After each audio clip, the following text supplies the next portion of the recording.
Hello students.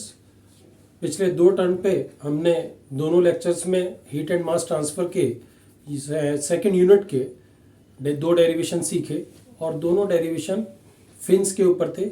और मैंने आपको दोनों टर्म में बताया था कि पहले टर्म में हमने पहला केस देखा था फिन का, जिसमें फिन इनफाइनाइट लॉन्ग थी और उस केस में हमने जो हीट ट्रांसफ़र निकाला था थ्रू फिन वो कितना आया था, √HPKACS T0 minus TA। Last lecture में हमने क्या किया था कि दूसरा केस देखा था, fin is insulated at tip, कि जो फिन है वो इंसुलेटेड हो गई है एट टिप, मतलब उसको इंसुलेटेड कर दिया गया कि वहां से किसी भी तरीके की हीट का लॉस ना हो। तो उस केस में क्यू फिन मतलब heat transfer through the fin कितना निकल के आया था। मैंने बताया था कि ये दोनों तो आएंगे ही आएंगे और साथ में 10 हाइपरबोलिक ml। आज हम फिन का तीसरा केस और लास्ट केस करने जा रहे हैं, जिसका नाम है fin losing heat at tip, या अंतिम सिरे पर। कि जैसे ये आपकी फिन है, यहां से हीट ट्रांसफर हो रहा है, तो यहां पर जो टिप पर वो हीट लॉस कर रही है, मतलब यहां पर जो हीट है वो लॉस हो रही है। हमने इसे इंसुलेटेड नहीं किया है या इसको इनफाइनाइट लॉन्ग नहीं बनाया है। तो यहां पर यदि हीट लॉस होगी और यदि इस पर्टिकुलर पॉइंट पर इसका यदि टेम्परेचर डायग्राम देखें आप विद रिस्पेक्ट टू लेंथ, तो x बराबर 0 पर यहां पर बेस पर टेम्परेचर कितना है, T0, तो इतना टेम्परेचर। जैसे जैसे आप आगे बढ़े तो हीट ट्रांसफर हुआ कंडक्शन और कन्वेक्शन दोनों के द्वारा, जो हमने इक्वेशन को बैलेंस करके और ये फाइनली ये फॉर्मूले निकाले हैं। लेकिन जब वो यहां पर पहुंची तो जहां पर टेम्परेचर T है, तो यहां से हीट लॉस अब भी हो रहा है। तो इसका मतलब क्या है कि यहां पर, क्योंकि सॉलिड्स के थ्रू क्या होता है, कंडक्शन, तो जितना यहां पर कंडक्शन के द्वारा हीट आ रही होगी उतनी यहां से आगे कन्वेक्शन के द्वारा जा रही होगी। तो इस केस के लिए आपकी जो कंडीशन है वो ये वाली बनेगी कि जितनी हीट यहां पर कंडक्शन के द्वारा आ रही होगी फिन के इस वाले पॉइंट पर या इस वाले सिरे पर या टिप पर, उतनी हीट यहां से सराउंडिंग में जा रही होगी। तो इस लॉजिक को लेकर के हम इस वाले केस को सॉल्व करेंगे। पिछले दोनों केसेस में मैंने आपको बताया कि एक कंडीशन तो हमेशा सेम रहनी है कि एट x बराबर 0 थीटा बराबर थीटा नॉट। मतलब थीटा बराबर थीटा नॉट का क्या मतलब है कि यहां पर t बराबर TO, और t बराबर TO में हमने जो लास्ट टर्म पे देखा था कि दोनों में से t माइनस TA बराबर TO माइनस TA किया था, तो t माइनस TA को हम थीटा लिखते हैं और TO माइनस TA को हम थीटा नॉट लिखते हैं। तो ये कंडीशन पिछले दोनों केसेस में सेम रही और ये हमारी solution of the general equation, जो हमने रेक्टेंगुलर फिन मान करके एक इक्वेशन बनाई थी। और इस इक्वेशन पर अलग अलग कंडीशन लगा करके हमने heat transfer through the fin निकाला था। तो उसी प्रोसीजर को आगे बढ़ाना है हमें। तो ये कंडीशन तो आपके पास हो गई और इस कंडीशन को यूज करेंगे यदि आप इसमें, तो हमारे पास पहले वाली इक्वेशन ये बन जाएगी जो सारे केसेस में बनी थी कि C1 प्लस C2 बराबर थीटा नॉट।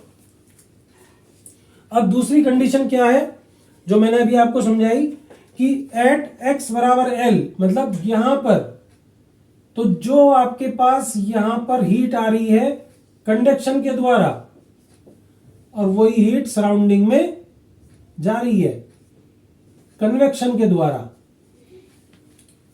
सो यदि आप इस कंडीशन को यहां लगाते हैं कि एट x बराबर L Q conduction at x बराबर L बराबर Q कन्वेक्शन एट x बराबर L, तब क्या मतलब है, सराउंडिंग। तो कंडक्शन के लिए क्या, कौन सा फॉर्मूला लगाते हैं, फोरियर लॉ माइनस का KACS cross section dt upon dx at x बराबर L। और कन्वेक्शन के लिए क्या फॉर्मूला लगाते हैं, HA डेल्टा T। लेकिन आप यहां पर देखेंगे कि हमने, वैसे तो यहां पर जो पहले एरिया आएगा वो आएगा सराउंडिंग का, लेकिन हम सराउंडिंग के एरिया को मेजर नहीं कर सकते। तो हम अपनी कन्वीनियंस के लिए या इसको सॉल्व करने के लिए इस पर्टिकुलर एरिया को किसके बराबर मान लेंगे, क्रॉस सेक्शन एरिया के बराबर। तो मैंने यहां पर आपको दिया हुआ है कि let ACS cross section area of the fin is equal to the area of the surrounding. तो यदि ये area of the cross section हो गया, एरिया सराउंडिंग, इन दोनों को आपने कैंसिल कर दिया, तो यहां से dt बराबर dt upon dx at x बराबर l बराबर ये हो जाएगा आपका इक्वल टू माइनस का h तो है ही आपके पास, t माइनस TA भी है, इसको हम लिख सकते हैं क्या, थीटा। तो h थीटा और ये वाला k यहां चला जाएगा, तो h थीटा अपॉन k। तो हमारे पास ये कंडीशन तैयार हो गई कि हमें dt अपॉन dx निकालना है x बराबर l पर और उसको बराबर रख देना है, तो हमारे पास ये कंडीशन बन करके आ जाएगी। तो अब हमने इस इक्वेशन के द्वारा, पहली कंडीशन के द्वारा इस इक्वेशन को जनरेट कर लिया, और दूसरी कंडीशन के लिए हमने अपनी सॉल्यूशन वाली इक्वेशन को लिखा, थीटा बराबर c1 e की power mx plus c2 e की पावर माइनस mx। इसके द्वारा हमने क्या निकाला, dt अपॉन dx। तो जब आप इसका डिफरेंशिएशन करेंगे तो ये वाली इक्वेशन आ जाएगी आपके पास। अब इसमें से हमें क्या करना है कि एट x बराबर l, तो ये आपने x की जगह पर l पुट कर दिया और यहां पर ये कंडीशन लगा दी कि dt अपॉन dx की वैल्यू क्या है हमारे पास, h थीटा अपॉन k। यहां पर भी माइनस का साइन आएगा, और ये सॉल्व करने के बाद, क्योंकि इसमें से m कॉमन ले लिया, वो m इसके नीचे चला गया, तो हमारे पास ये इक्वेशन बनी। और इस थीटा की जगह पर हमने ये वाली वैल्यू रख दी, कहां पर, एट x बराबर l पर। तो जब l रखेंगे तो e की power ml plus c2 e की पावर माइनस ml। अब आपने क्या करना है, आपको एक इक्वेशन ये जनरेट हो गई, एक इक्वेशन ये जनरेट हो गई आपके पास। इन दोनों इक्वेशंस को सॉल्व करके फ्रॉम इक्वेशन 1 एंड 2 आपको C1 एंड C2 की वैल्यू फाइंड आउट करनी है। मैंने यहां पर डायरेक्ट लिख रखी है, आप लोग सॉल्व करेंगे तो आपको ये वैल्यूज प्राप्त हो जाएंगी। C1 बराबर दिस एंड C2 बराबर दिस। अब जब आपने C1 C2 निकाल लिया तो C1 C2 की वैल्यू को क्या करना है, हमें अपनी जर्नल इक्वेशन जो हमने सॉल्यूशन निकाला था इसमें पुट करना है। तो हमारे पास, क्योंकि C1 और C2 दोनों में ही थीटा नॉट कॉमन आ जाएगा, यहां से भी और इन दोनों में से भी, तो थीटा तो यहां पर था ही और दोनों में से कॉमन आ गया थीटा नॉट, तो थीटा अपॉन थीटा नॉट, और थीटा अपॉन थीटा नॉट को क्या लिख सकते हैं हम, T minus T A upon T O minus T A. उसकी वैल्यू जो आएगी वो आएगी cos hyperbolic m into L minus X. ये मैंने कल भी बताया था आपको, कल वाले डेरिवेशन में भी आया था ऐसा ही, कि e की power m into L minus X plus e की पावर माइनस का m into L minus X upon 2। कल आपको याद आ रहा होगा कि हमने लास्ट टर्म पे डिवाइड बाई 2 किया था, लास्ट टर्म पे हमने दोनों को 2 से डिवाइड किया था। तो cos hyperbolic m into L minus X plus h upon K M sine hyperbolic m into L minus X upon cos hyperbolic ml plus h upon K M sine hyperbolic ml।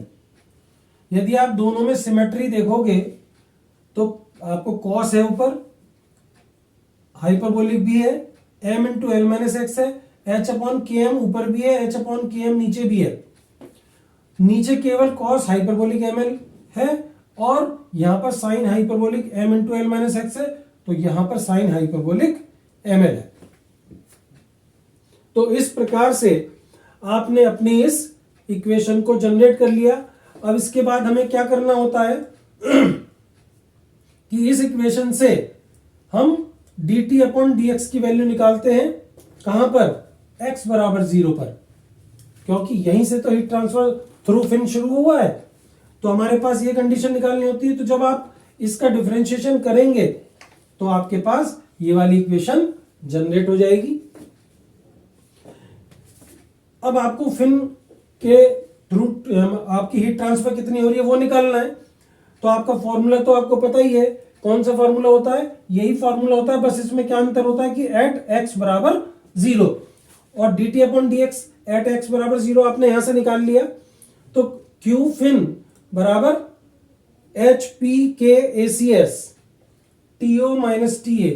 यदि students आप ध्यान से देखेंगे तो तीनों case में आपकी ये वैल्यू सब में आ रही है, और यदि ध्यान देंगे तो ये वैल्यू इनफाइनाइट लॉन्ग के केस में तो केवल इतनी ही वैल्यू आपका सॉल्यूशन है, मतलब heat transfer through the fin यहां तक आ रही है। सेकंड केस में साथ में tan हाइपरबोलिक ml, ये वाली वैल्यू तो सेम है, तो tan हाइपरबोलिक ml की मल्टीप्लाई हो रही है, और इसीलिए इसको हमने कन्वर्ट कर दिया, क्योंकि ये आपके पास आ जाएगा। लेकिन यहां पर यदि आप देखें कि cos हाइपरबोलिक ml से हम ऊपर और नीचे पूरी इक्वेशन को डिवाइड कर दें तो यहां पर आपका क्या बन जाएगा, tan hyperbolic ml plus h upon km, और यहां पर 1 आ जाएगा और प्लस h अपॉन km, और इसको जब cos हाइपरबोलिक ml से आप डिवाइड करेंगे तो ये भी tan हाइपरबोलिक ml बन जाएगा। तो कुल मिलाकर के तीनों केसेस में आपको एक चीज का ध्यान रखना है कि अंडर रूट HPKACS तो आना ही आना है, साथ में ये पहला केस है, और साथ में TO माइनस TA। तो ये आपका क्या हो गया, इनफाइनाइट लॉन्ग के लिए। दूसरा, इसी के साथ मल्टीप्लाई करना है आपको under root HPKACS TO minus TA into tan hyperbolic ml, और तीसरे में tan हाइपरबोलिक ml ब्रैकेट में रहेगा plus h upon km upon, पहले 1 प्लस आएगा 1 plus h upon km tan hyperbolic ml।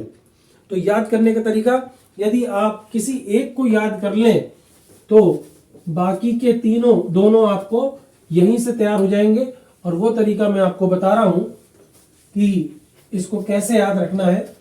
आप सबसे बड़े वाले को याद करिए तो छोटे वाले अपने आप याद हो जाएंगे, और इनका फायदा एग्जाम में जब कोई डेरिवेशन आता है तो वहां पर बहुत मिलता है, क्योंकि यदि हम कहीं पर अपने डेरिवेशन करने के दौरान ये भूल जाते हैं कि हमें क्या प्रूव करना है, तो फिर हम उसकी मदद से रिवर्स प्रोसेस चला करके उस डेरिवेशन को आराम से कर पाते हैं।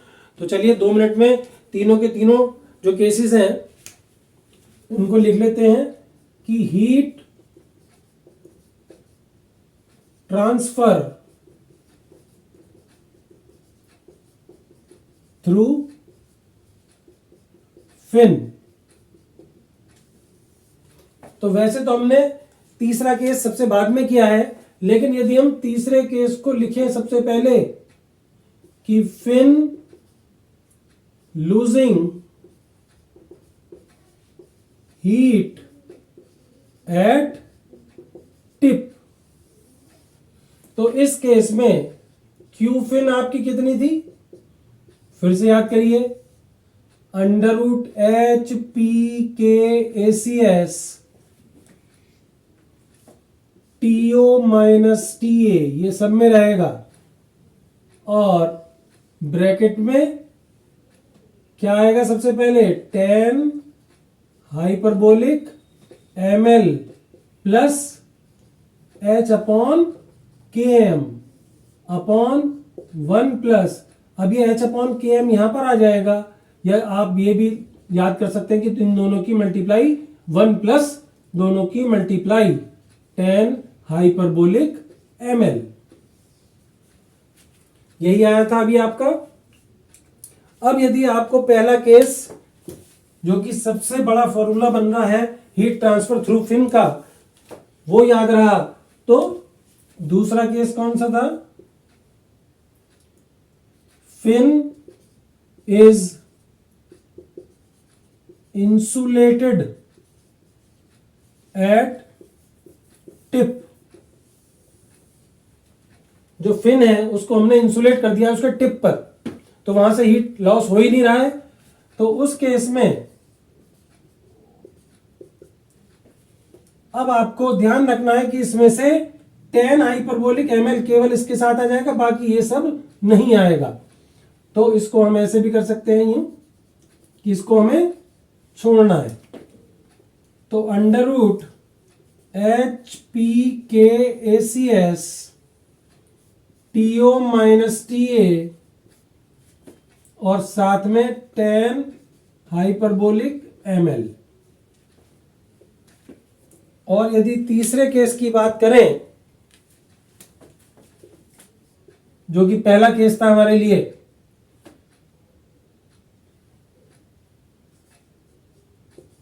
फिन इज इनफाइनाइट लॉन्ग, तो आप इसमें से इसको छोड़ दीजिए, तो Q fin equals to under root HPKACS TO minus TA। तो स्टूडेंट्स आज हमने तीनों के तीनों डेरिवेशंस, लास्ट डेरिवेशन आज हमने करा, और तीनों जो भी हमारे तीनों केसेस थे उनके तीनों के फॉर्मूले याद करें। ये फॉर्मूले याद आपको रखने ही हैं, क्योंकि इनके दो फायदे होंगे। पहला कि इनमें से कोई भी डेरिवेशन आ गया और उसे करते हुए आप यदि कहीं पर अटक जाते हैं तो आपको रिवर्स मेथोडोलॉजी लगानी है, कि आपको फाइनल रिजल्ट पता है, वहां से आप रिवर्स मेथोडोलॉजी लगा करके अपने डेरिवेशंस को करेक्ट कर सकते हैं। दूसरा, यदि इसके ऊपर बेस्ड कोई न्यूमेरिकल आता है, जो कि हम करेंगे अब आने वाले लेक्चर्स में, तो आपको यदि फॉर्मूला ही याद नहीं है तो फिर उस फॉर्मूले को इंप्लीमेंट कैसे कर पाएंगे। तो इन तीनों फॉर्मूलों को याद करना बहुत इंपॉर्टेंट है। सबसे पहले H क्या है, coefficient of heat convection, P क्या है, पेरीमीटर, K क्या है, thermal conductivity of the material of the film, ACS क्या है, एरिया ऑफ क्रॉस सेक्शन, ये क्या है, बेस टेम्परेचर, ये क्या है, एम्बिएंट टेम्परेचर या बाहर का टेम्परेचर, और इन सब की वैल्यू आपको पता ही है। और इसमें साथ में M की वैल्यू आपको हमेशा याद रहनी चाहिए कि M बराबर under root HP upon KACS। तो कुल मिलाकर के ये सारी चीजें आपको पता होंगी, और अकॉर्डिंग टू द क्वेश्चन कौन सा केस लगाना है, कौन से केस में कौन से फॉर्मूले को यूज करना है, ये आप आज इस लेक्चर से समझ गए होंगे। तो स्टूडेंट्स, यदि आपको ये वीडियो अच्छी लगी हो तो इसे सब्सक्राइब करना ना भूलें, और नेक्स्ट लेक्चर में आपको इसका अगला टॉपिक मिलेगा, effectiveness and efficiency of the fin, और साथ में एक छोटा सा न्यूमेरिकल करेंगे। So thank you very much.